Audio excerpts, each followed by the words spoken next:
So you've bought your espresso machine and now you're staring at a bunch of filter baskets. Some have a bunch of holes in the bottom. Meanwhile, there are others that say dual wall. So what are you looking at? Well, this is your pressurized filter basket. And meanwhile, this is your non-pressurized filter basket. And today I'm going to walk through how each one works and when you would use each. So first, let's talk about the non-pressurized basket. And this is your traditional espresso basket. You'll notice there are a lot of holes in the bottom, and this is literally the filter between your coffee that goes in and the espresso that comes out. Now, on the other hand, you have the pressurized basket. On the inside, you'll see there's still a lot of holes like anything else. But on the outside, there's a second wall, and there's only one hole on the bottom here.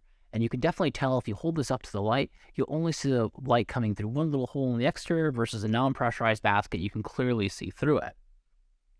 So what is going on? Well, there's a second wall, like I said earlier, hence the name, the dual wall. And if you were to look on the side view of this, the cutout, you'd see a gap between this inner wall with all the holes and the second wall, just one hole. And that gap is what builds pressure. The one hole holds back the espresso and it builds a lot of extra pressure, hence the name, the pressurized basket. Okay, so now when would you use a pressurized basket? Well, if you can't build enough pressure with a traditional filter basket. And that might happen if your grind is too coarse, or maybe your machine can't generate 9 bars of pressure. Keep in mind, 9 bars is a lot of pressure. It's about 130 pounds per square inch, which is a lot of weight on this little puck right here. And so the way I'd kind of describe the pressurized basket is it's a bit of a cheat code for making better espresso, because you can generate just enough extra pressure here. So let's actually make an espresso with each basket. We're going to use a bottomless portafilter here, so you can actually see the espresso coming out and see what it looks like on each basket. And we're going to use the Breville Barista Pro, which I've reviewed before. And to start, we're going to use a non-pressurized basket. 9 grind size for this.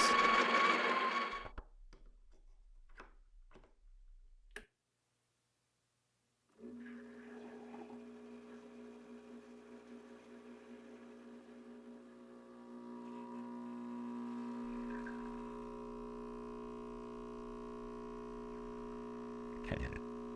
Got a nice flow here. A little bit of spraying, but not bad. You can see we've got a nice crema on this shot as well, which is good. Try to incorporate a little bit here.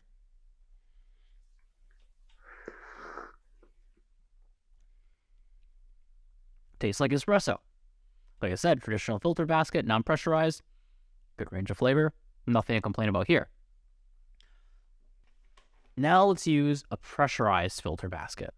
So one thing with the pressurized basket is we're going to step up the grind size from a 9 to a 20. So we're going to go coarser with the pressurized basket.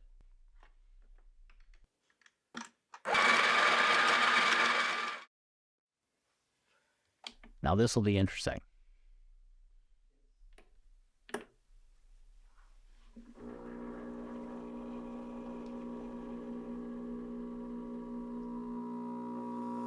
So now you see this laser beam of espresso coming out of that one hole on the outside. It's actually distorting my scale right. Huge plume of crema coming out. It's funny, the scale went all the way up to 50 grams, and then once I stopped it, it dropped right back down to 40. It just tells you like how much pressure is getting generated in this filter basket that's just distorting my scale.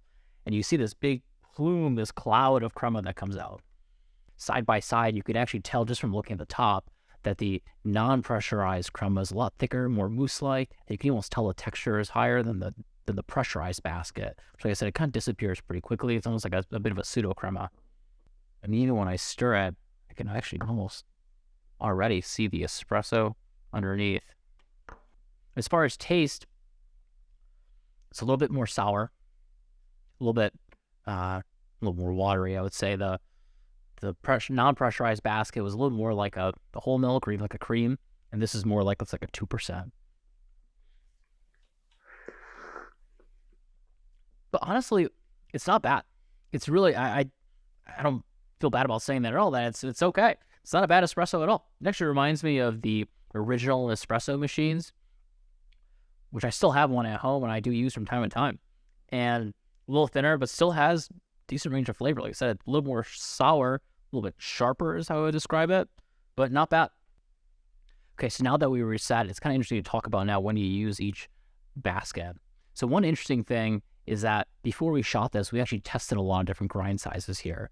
And when we were using the pressurized basket, we actually went all the way up to a 30 setting on the Barista Pro, which is the coarsest grind setting. And when we used the pressurized basket at that setting, we found the shot didn't taste that different to what I just pulled here at a 20 grind setting, which is really interesting to think about. And it kind of gets to when would you use a pressurized basket?